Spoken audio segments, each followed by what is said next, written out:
Hi, I'm Dr. Dan Gardner, and I talk about traumatic brain injury recovery. Today I'm pleased to have Barry Soper, traumatic brain injury survivor, talking with me. Traumatic brain injury recovery. Please like, subscribe, and comment on this video. Welcome, Barry. Thank you so much. Barry, tell me a little about when your brain injury occurred and what your life was like before the injury and the course of your recovery. My injury occurred on December 22nd, 2015. It was 6:20 at night. I was driving home from getting some groceries. I was in Rancho Santa Fe on El Camino del Norte. I was driving on the straightaway. It was dark, and all of a sudden, a vehicle hit me head on, and that was really the last I could recall of the actual accident. You lost consciousness? Yes. Tell me, what was your life like before? I was very fortunate. First of all, I was on the board of Oak Grove, which helps rehabilitate children's lives. Mm-hmm. We're the second largest employer in Murrieta. We have 3 campuses. We deal with kids with addictions that have been physically, mentally, or mentally injured. We deal with children with autism. Mm-hmm. So our whole process is improving their lives. Mm-hmm. And I was doing a lot of traveling, and I had written a best-selling book called A Bum Deal Mm-hmm. about 2 homeless men and their horrific injuries they sustained from these horrible people. Mm-hmm. And I helped being involved in changing their lives. I understand that there was a segment on 60 Minutes about your book. Yes, I was very fortunate. I was on 60 Minutes with Ed Bradley. Mm-hmm. And at the end of the session, I asked Ed if I could spend some time alone with him, and he wonderfully agreed to that. Mm-hmm. And at the end of the session, he said, "Barry, you got to write this book." Mm-hmm. And I thought about it, and then he left. And then a year later, he got passed. Uh-huh. And so I dedicated my book, A Bum Deal, in Mm-hmm. his name. And it's been a great story, because it's a nonfiction story, all from my heart, all from the heart of the victims also. Yeah. Well, I read the book, as you know, and I thought it was terrific. So Ed Bradley was the inspiration. He for was the book. the inspiration, yes. Very nice. So you were on the board at Oak Grove. You were involved with writing the book. You were traveling. What else was your life like before Well, this? I was also writing a second book called Streetlight to Spotlight. Uh-huh. It was about these famous celebrities that were homeless at one time, and then by the grace of God changed their lives and become tremendously successful as actors and actresses, Right. singers. Wow. You have Hilary Swank, Sylvester Stallone, Dr. Phil, Steve Harvey. It goes on and on and on. Wow. So you were pretty engaged with life, pretty mentally active and philanthropic. Life was pretty full. Life was great. I had just got back actually from Washington, D.C. I was visiting my friend who actually was the chef for President Obama. Oh. And he had written a book. He invited a bunch of his guests to go to the National Press Club to hear him and give out a 3-course meal to everybody. Wow. It was incredible. What a nice experience. So the car accident happened. You lost consciousness for how long? Just a few seconds. A few seconds. Okay.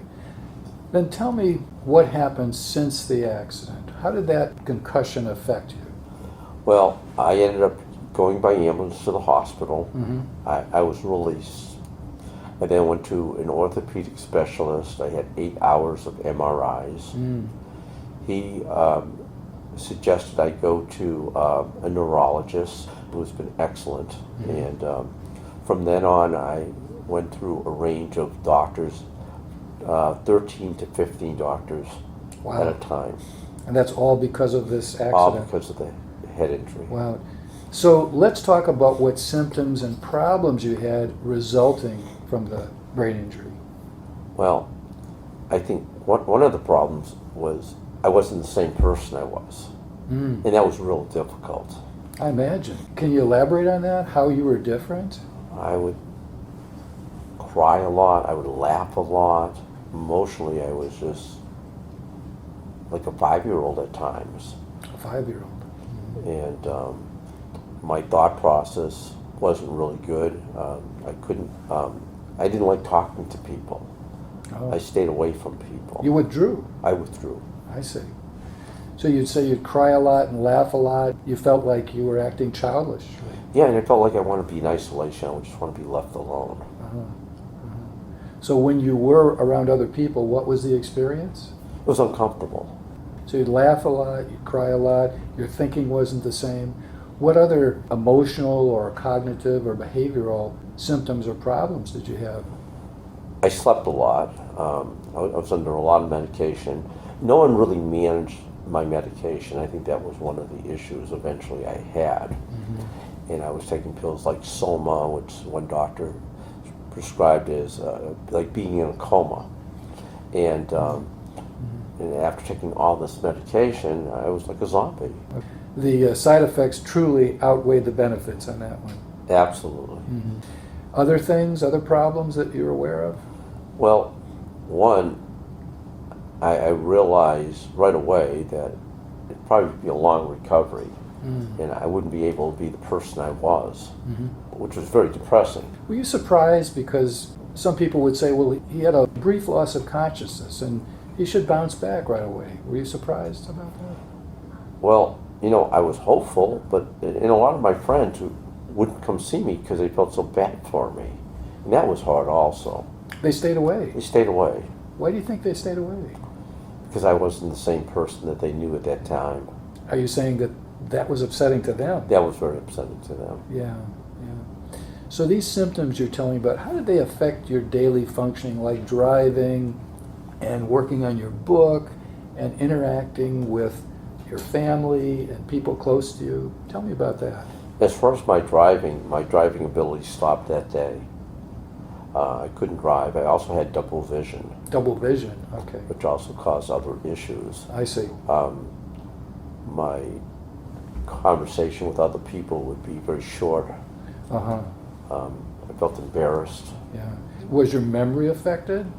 Very much so. Yeah. Can you give me examples of that? Forgetfulness and so on? I couldn't remember hardly anything. If I ate, if I didn't eat, if I walked, I went to the bathroom, I just didn't remember those things. Yeah. Would you misplace things? Most of the time. That's why I didn't touch many things. It was too hard to find them after you had lost them, and I get frustrated not finding them. Right. Would you ever leave things on the stove or in the oven or in the microwave and forget to? Yeah, I would leave the oven on and things like that, Ooh. which was very dangerous. Yes, it is. Yes, it is. But what about things like bill paying and accounting and so on? Was that affected? Yeah, it was very effective, and that was the saddest part because I own a large property, and I've owned it for 25 years. Mm-hmm. It's a condominium development, 62 townhomes. And from the inception, I always ran it, and I finally had to make the determination I had to have another company run that part of my life. So you had to hand over the management. Right. Yeah. And as far as the billing, I had a good friend of mine who helped me with my checks and bills and making decision making for me. Yeah, I see. How many years now since the accident? The accident occurred December 22nd, 2015. So we're December, I believe, 5th or 6th. So we're coming to the 3-year anniversary. 3-year anniversary. As we approach the anniversary, any particular thoughts or feelings are coming up? A lot of feelings. I'm getting better, which was great. Good. There were a doctor, or a couple of doctors felt that I had frontal temporal dementia. Really? And that I would be a vegetable in 3 to 4 months and dead in 3 years. They thought you were going to have a progressive degeneration. Absolutely. Wow. And obviously that frightened me, and my significant other was, crying and having an emotional breakdown. And so you thought your life was going to be over soon. Right. And at that time, you start thinking of suicidal tendency. In addition to that big fear that your brain was going to deteriorate and the quality of your life was going to be terrible, what other concerns did you have during the course of recovery? Well, obviously getting better in a couple of ways that I did feel that I would get better. Tuxedo, who is a dog I got when he was 3 months old. Mm-hmm. I got him trained 26 lessons to become a service dog. Mm-hmm. And then I created little, it's a buffalo, and it's, can't explain it, but I hug it all the time and I sleep with it. And Yeah. it gives me protection. Yeah, so it's there for comfort. Right. Now, It's a did you- teddy bear. Yeah. Did you use this before your accident? Oh, no. No. So this is all new since the accident? Absolutely. Yeah, yeah. There was a concern, I assume, about whether you'd recover the things that you lost and how long it would take. So you are getting better in what way? Well, my cognitive memories are getting back, which is great. Yes. And it's been a long process to recall things from the past and, Mm-hmm. and be able to recall things that are now said in front of me. Sure. Have you resumed any work on your book? I just started just recently. What's it felt like? Nervous. Nervous. Can you elaborate on that? Yeah, it's really hard because I haven't started interviewing people. I'm just trying to get back a little to where I was to be able to ask proper questioning Mm-hmm. and feel comfortable enough with the person I'm going to be asking these questions to. You bet. So you want to be able to think clearly and articulate. Absolutely. Do you notice that you get any more tired than you did before? Absolutely. And that's one of the problems of head trauma. You find yourself getting tired maybe in 3 or 4 hours, maybe 2 hours. Mm-hmm. And I learned if you get tired, your brain is telling you something, so go rest. That's And right. that's what I do. That's right. How about any dream since the injury? Different types of dreams. There's obviously the happy dreams, and then I had a lot of recollections which were bad dreams of the accident. Mm-hmm. Keep on coming back and coming back. And Do you still have those? yeah, I also, when I was hit by a Suburban, Mhm. and every time I would see a Suburban vehicle, even though it wasn't the car that hit me, it would get me angry. Angry. Ah, okay. At this point, looking forward to the future, what does it look like? Well, it's getting brighter. Mhm. I don't know if I'll ever be 100%, Mm-hmm. but being 65 to 70%, and a lot of my doctors said it would take 2 to 3 years, Mm-hmm. and it is doing that. Yeah. And, you know, I think when you get older, 3 years is a lot of years. It's like a dog when each year is 7 years, whereas you get Mhm. older, even though it's just a year, it seems like you're getting older and older. Time is precious. Time is precious, and I think that's the other thing you realize. Everything is more precious Mhm. because you want to do things that you haven't done or were unable to do. Yeah. Barry, could we talk a little more about your treatment? What did you feel was most helpful, and what did you feel was unhelpful in your course of treatment? Well, I think a lot of the doctors I went to, I ended up with 3 or 4 different psychiatrists. One, because my significant other was saying, you don't want to pay out of your pocket, just do it with your insurance. But that's not always the best way. You have to find a doctor that you relate to and you feel that you get great information from, and it's going to really help you. Mm-hmm. And I went through, from neuropsychologists to psychiatrists, and a lot of them, it was pretty difficult. I didn't feel I was getting the help. When you say difficult, you mean you didn't feel understood or Understood getting over-medicated. over-medicated? So there were other medicines? I was that- taking like 5 to 7 medicines a day. I see. Or what was that for? I had no idea. Really? I mean, that's the frustrating part because you couldn't make your own decisions. Mm-hmm. It was hard for you to read the labels and say and what the dangerous parts of these medications are. Right. To me, having a great team was, for me, the most effective way. A great team. That is important. Yeah. How about any experiences that weren't so good and you wish things could have gone differently in the course of your treatment? Well, I think when you get injured and there's a lot of medical bills, a lot of damages done to yourself, is, of course, litigation. Unfortunately, with litigation, a lot of these doctors want to become expert witnesses. And essentially, the rationale of being an expert witness is they get so much money. Then all of a sudden, they're no longer your doctor, they're taking a second position just to make the money. Do you think it's difficult to have a doctor act as both your treating doctor and an expert witness? I think it is a conflict. Yeah. What other things that we haven't talked about would you like to add? Well, I think some of the things are, what I had a hard time talking, and my speech therapist was excellent. She was great. I had another psychologist who was really, really helpful. And my physical therapist was great. My orthopedic specialist was excellent. So you finally find the right doctors to help you with your physical and mental needs, and that starts your recovery. Yeah, that's key, but how do you find those people? That's the most difficult part.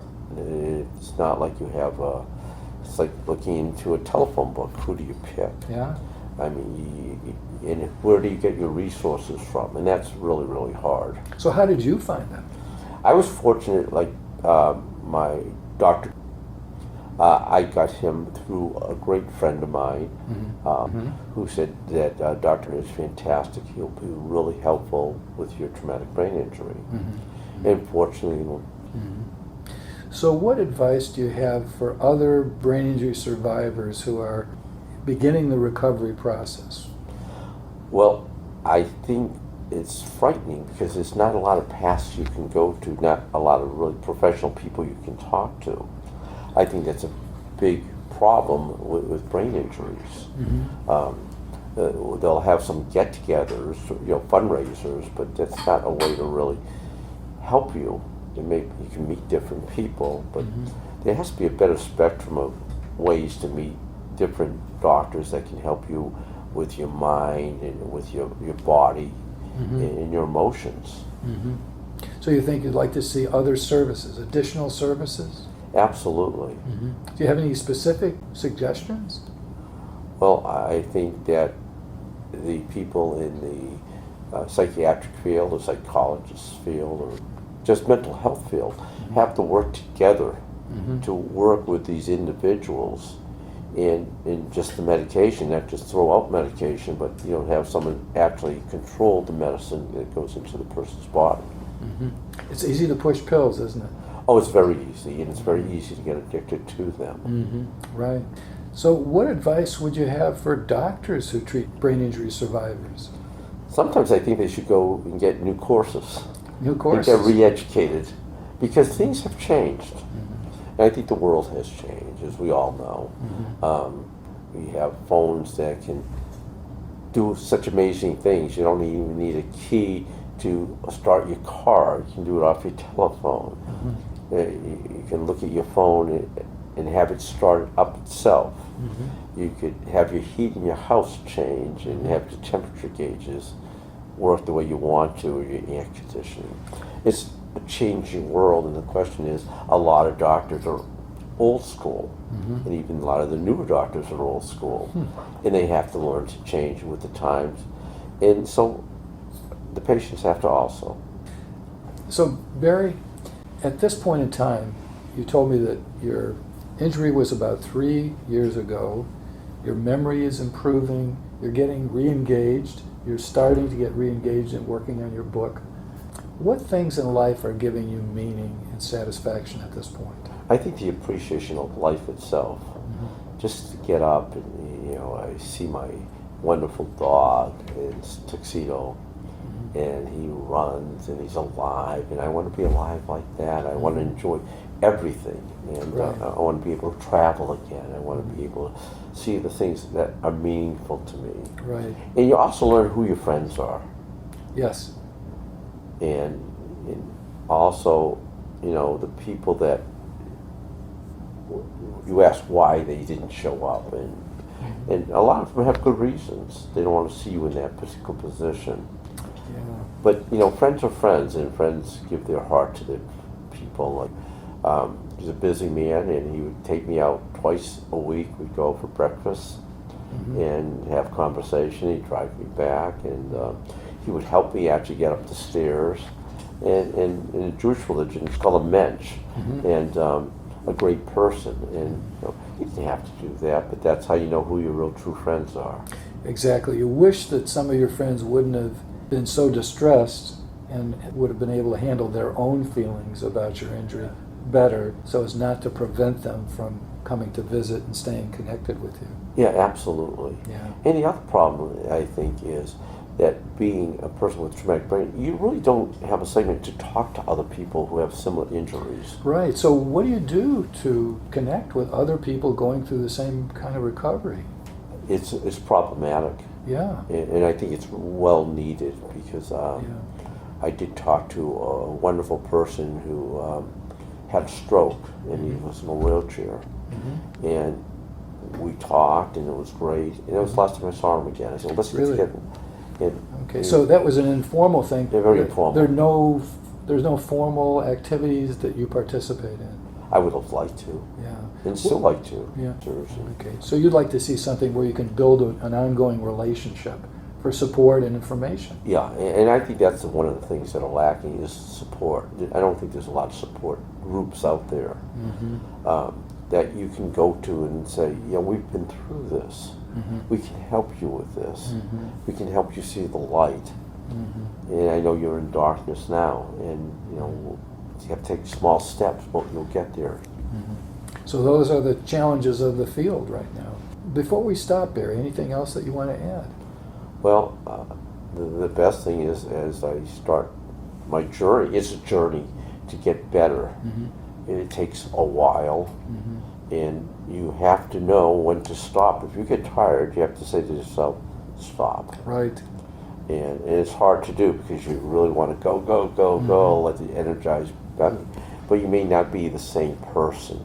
That's right. And it'll take time, and with a lot of prayers and a lot of help from your friends, and you'll make it.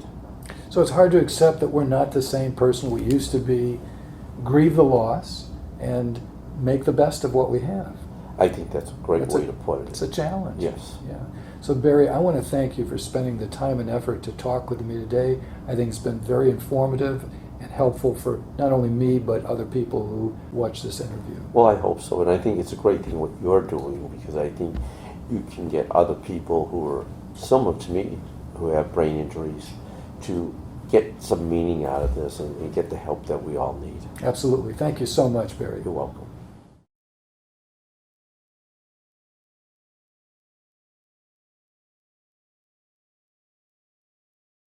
I hope you liked this video, and please let me know in the comments what questions you have and what other topics you'd like me to discuss.